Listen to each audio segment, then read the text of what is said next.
waay jambar simena jufalam jambar Alhaji Sulaiman jambaro onde bahola nga bay me hana nyam fi mak jambare ay waay jambar simena jufalam jambar Alhaji Sulaiman jambaro onde bahola nga bay me hana nyam fi mak jambar ay waay jambar simena jufalam jambar Alhaji Sulaiman jambaro onde bahola nga bay me hana nyam fi mak jambare ay waay jambar simena jufalam jambar Alhaji Sulaiman jambaro onde bahola nga bay me hana nyam fi mak jambar ay waay jambar simena jufalam jambar Alhaji Sulaiman jambaro onde bahola nga bay me hana nyam fi mak jambare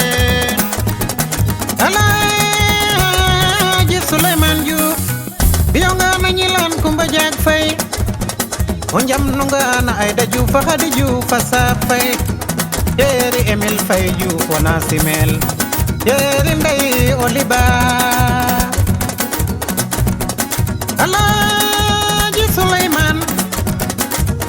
Alhaji Sulaiman Diouf wana Kanyel Diouf ñoko bayi wa Fatick nu njega yober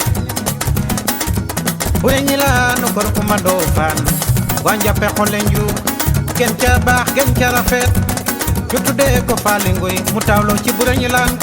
géeju mbañ waali géeju mbañ waali géeja ñam faroog bagato bay masida géeja funga fungeer mbunde woori ram Diouf dambugo kañ Alhaji Sulaiman Diouf daj fanana élevage tende du daj fana culture Diouf wore jambar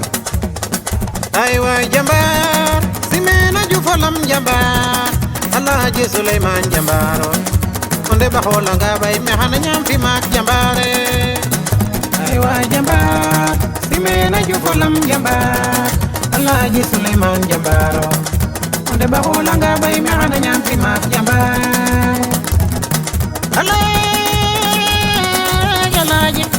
Alhaji Sulaiman Diouf bi Fatiko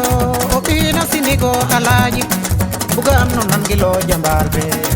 yangi makol jambar way ndamit yo Alhaji Sulaiman ndamit yo hen me Diouf ñoko bay Burengila ndamit yo hen jambaro kumbando fan wanja pe xolanyu wayo mi sola nyamun megal fandu be yamak bilayo mi sola nyamun megal fandu be yamak ka pogal payam bakan ngaya barna dibate njori adi bandene yal jilo akanganya aluku kakala ya kabe waka kalaka ya mbetna khola Diouf wore jambar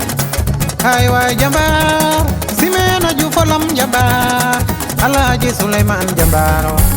onde bahola nga bay me hana nyam fi mak jambar